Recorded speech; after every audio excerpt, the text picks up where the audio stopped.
दिवस 1-2 दिवसात तुम्ही वेळ काढाल तर मी स्वतः अरेंजमेंट करते ते अर्थपूर्ण परिसर बघायचे प्रस्ताव पास करणार आहे. कारण जे काय होते ते गावाच्या संमतीने झालेलं बरं. कंपनी किती वर्ष जुनी आहे?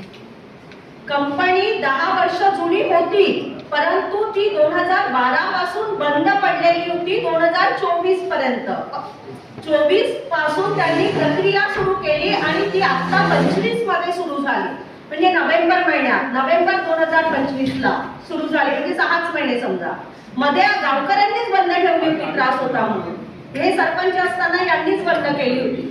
सध्याचे मालक कोण आहे कंपनी चालवतात? सध्याचे